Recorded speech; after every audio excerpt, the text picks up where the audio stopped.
굿모닝 행동을 진행하는 여러분의 영디 최영희입니다. 네, 우리 오늘 거꾸로 진독배기 드디어 3주차 들어왔습니다. 15일차 내용이고요. 5장의 챕터 4의 첫 번째 파트 예상 과정을 두 개로 나누었습니다. 그 첫 번째 파트에 대한 내용이고 예상 과정은 사실 되게 열심히 반복하는데도 불구하고 꼭 빵꾸가 납니다. 그래서 오늘 저하고 다시 한번 정리하고 복습한다는 느낌으로 거꾸로 진도를 잘 빼봤으면 좋겠어요. 자, 1번부터 갈게요. 예산 과정은 행정부가 예산을 일단 편성하고 국회가 예산 심의를 하죠. 이게 회계연도 1년 전에 이루어지고요. 예산 집행합니다. 그다음 예산에 대한 결산 승인까지 총 4가지의 단계로 이루어지고요. 여기는 이 두 단계가 회계연도 1년 전, 이 단계가 회계연도, 여기가 회계연도 1년 후 이렇게 구성되는 것 알고 계실 거예요. 자, 우리나라의 예산 주기 아시겠지만 회계연도는 1년이지만 예산 주기는 3년입니다. 예산은 회계연도 독립의 원칙, 기간적 한정성이 있죠. 그래서 당해 회계연도 개시 전과 당해 연도 경과 후에는 사용할 수 없는 게 원칙이고요. 예산의 형식 제가 진짜 많이 암기시켰습니다.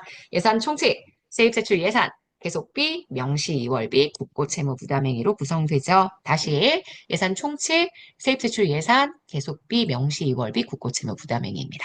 다섯 번째, 각 중앙관서회장은 매년 1월 31일까지 당해 회계연도부터 5회계연도 이상의 기간의 신규 사업, 기재부 장관이 정하는 주요 계속 사업에 대한 중기사업계획서를 기획재정부 장관에게 제출해야 하고요. 맞습니다. 각 부처가 제출한 중기사업계획서를 바탕으로 기재부는 5개년도 이상의, 5회계연도 이상의 국가재정 운용 계획을 수립해서 회계연도 개시 120일 전까지 국회에 제출을 해야죠. 자, 그 다음 7번째. 자, 기재부 장관은 국무회의 심의를 거쳐서 대통령 승인을 얻은 다음이 아니라 얻은 다음 연도 예산안 편성 지침과 기금 운용 계획에 대한 작성 지침을 3월 31일까지 각 중앙관서의 장에게 통보해야만 합니다. 그 다음, 자, 8번. 중앙관서회장은 예산 요구서 제출을 하죠. 그때 다음 연도의 예산 성과 계획서와 성과 보고서를 함께 제출해야 한다. 그래서 제가 예산의 가장 메인이 뭐냐면, 일단, 네, 중기사업계획서를 각 부처가 보내죠. 1월 달에 보냅니다.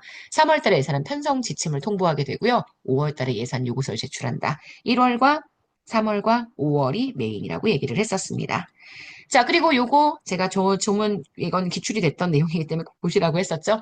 정부가 만약에 독립기관의 세출 예산 요구액을 감액하고자 한다. 그러면 국무회의에서 독립기관 장의 의견도 구해야 되고 감액을 했을 때 그 의견을 국회에 제출할 필요가 있다. 이렇게 이야기를 하죠. 자, 10번입니다. 기획재정부 장관은 네, 예산에 대한 총액 계상이 가능하죠. 세부적인 내용을 미리 확정하기 곤란한 사업이라고 얘기한다면 신속과주의 예산의 일환으로 예산의 구체적인 내용을 사실 디테일하게 다 써줘야 하지만 명료성의 원칙이 있지만 정말 예외적으로 총액 계상을 할 수 있다. 이게 예산의 총액 계상, 제가 예산안 편성 방식에 대한 얘기하면서 여러분들에게 설명을 드렸던 거고요. 그리고 요거요, 예비 타당성 조사. 전체의 지금 재정 규모가 500억, 그중에서 국가의 재정 지원이 300억 이상 투입되는 사업이라고 이야기한다면 대규모 사업이기 때문에 이 사업에 대한 경제적, 정책적 타당성을 심사해서 타당성이 낮은 사업에 대한 추진을 보류하고 재정 사업을 신중하게 추진하고 재정 투자의 효율성을 높이기 위한 바로 예비 타당성 조사라는 제도를 실시할 수 있다. 이렇게 얘기할 수 있습니다.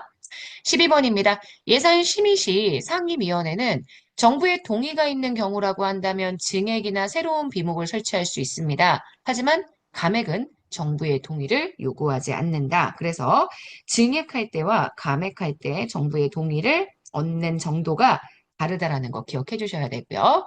그 다음 예산의 지금 심의 절차에서 얘기하는 거잖아요. 국회법은 예산결산특별위원회가 상임위원회에서 삭감한 예산들을 증액, 새 비목을 설치할 때 예결특위는 일단 상임위의 의사를 존중해야 돼야 되기 때문에 상임위원회의 동의를 얻도록 해야 한다. 이렇게 이야기를 하고 있습니다. 자, 그 다음 14번. 여기서부터는 집행입니다. 집행에서의 가장 핵심적인 두 가지의 포인트. 어떻게 하면 입법부의 의도를 준수해서 예산을 통제할 것이냐. 그리고 어떻게 하면 행정부의 지금 집행상의 재량성을 확보하게 만들어서 신축상을 유지할 것이냐. 이 두 가지가 가장 핵심이고요. 자, 그리고 기획재정부 장관은 예산 집행 지침도 통보하죠. 이건 예산의 편성 지침이 아니라 집행의 지침입니다. 1월 31일까지 매년 각 중앙관서회장에게 통보한다.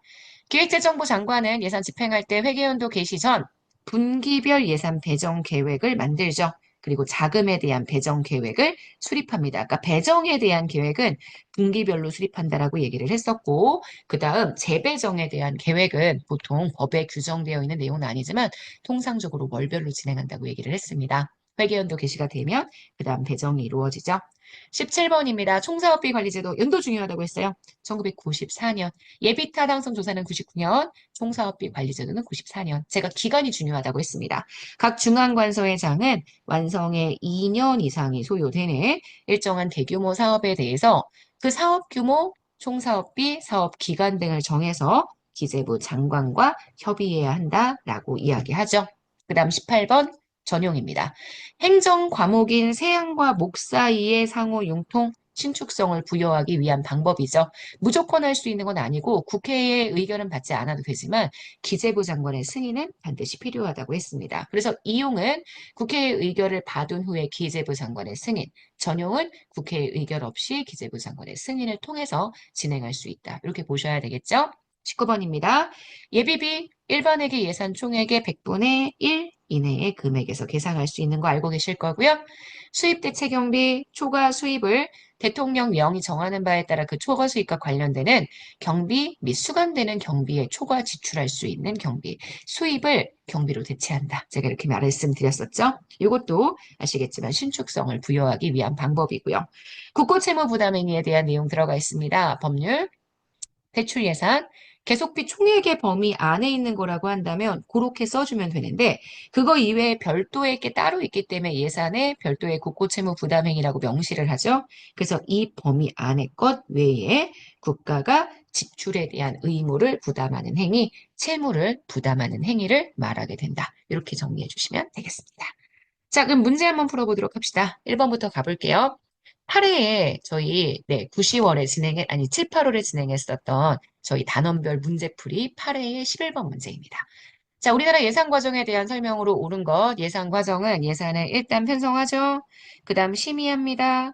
그 다음 집행하고요. 그 다음 결산하기 때문에 순서가 잘못되어 있네요. 1번은 X가 되고요. 2번입니다. 예산안 편성 지침은 부처의 예산 편성을 위한 거예요. 맞아요. 국무회의 심의를 거쳐서 대통령 승인을 받죠? 근데 국회의 예결특위에 보고할 필요가 없다. 이거 너무 이상한 표현이죠. 그래서 여러분 지금 보시는 2번 X가 됩니다. 3번입니다. 국가재정법상 행정부의 예산안은 대통령의 승인을 거쳐서 회계연도 개시 120일 전까지 국회에 제출을 하고요. 자, 4번. 국회는 정부의 동의 없이 새 비목을 설치할 수 없고요. 각 항의 금액도 증액할 수 없습니다. 동의 없이 진행할 수 있는 건 비목을 삭제하거나 금액을 삭감하는 것입니다. 4번 X입니다. 자, 우리나라 예산 과정에 대한 설명으로 옳은 것. 국회는 본회의보다 상임위 예결특위 중심으로 예산을 심의한다고 제가 말씀드렸고요. 국회는 정부의 동의 없이 새 비목을 설치할 수 없고 정부가 제출한 지출 예산의 각항 금액을 증가시킬 수도 없습니다. 4번하고 2번하고 선지의 취지가 같죠? 자, 예산안은 색출 법안 형식이 아니죠. 우리나라는 의결 형식으로 의결되기 때문에 틀렸고요. 국회법에서는 국회가 회계연도 개시 30일 전까지 정부가 제출한 예산안을 의결해야 한다고 규정하고 있다. 보통 30일 전까지만 많이 외우신다고 했는데 이 규정은 국회법 규정이 아니라 제가 헌법 규정이라고 말씀을 드렸습니다. 그래서 2번, 옳은 선지는 1번입니다. 자, 3번입니다. 예산의 신축성을 유지하기 위한 방안에 대한 설명 중 옳은 것. 전형은 입법 과목 사이의 융통이 아니라 행정 과목 사이의 융통인 거 알고 계시죠? 각 중앙관서회장은 예산의 목적 범위 안에서 재원의 효율적 활용을 위해 기획재정부 장관의 승인을 얻어서 각 세항목의 금액을 전용할 수 있습니다. 여기만 행정 과목으로 바꿔주시면 맞는 선지가 될 거고요. 자, 2번입니다. 행안부 장관은 정부 조직 등에 관한 법령의 제정 개정 폐지로 인해 중앙관서의 직무와 권한의 변동이 있을 때 기재부 장관 요구에 따라 예산을 이체한대요. 아니죠. 지금 보시는 행안부 장관과 기재부 장관 틀렸고요. 오히려 기재부 장관이 이체를 하는데 지금 이 이체를 해주기 위해서는 중앙관서의 장이 요구를 하게 됩니다. 자신들의 권한과 직무의 변동이 있는 거니까 중앙관서의 장이 그에 대한 요구들을 해야 하겠죠. 국고채무 범인의 부담행위는 법률에 의한 것, 세출 예산 금액, 그리고 계속비 범위 외의 것에 한해서, 그죠? 이거 이내가 아니라 이거 말고 다른 것들입니다. 국회의 의결을 얻어서요. 지출할 수 있는 권한은 아니고요. 아직 지출 권한은 부여 안 됐습니다. 채무를 부담할 수 있는 권한. 그러니까 계약 등의 행위를 통해서 앞으로의 지출 의무가 생길 수 있게 만들어주는 권한까지이지만 실제 직접적인 지출을 할 수 있는 권한은 아니기 때문에 3번 X입니다. 4번 2월은 사고 2월이든 명시 2월이든 결국 당해 연도의 예산의 일정 부분들을 다음 연도로 넘겨서 사용할 수 있는 제도입니다. 맞습니다. 자, 문제의 정답이 되는 건 그래서 4번입니다.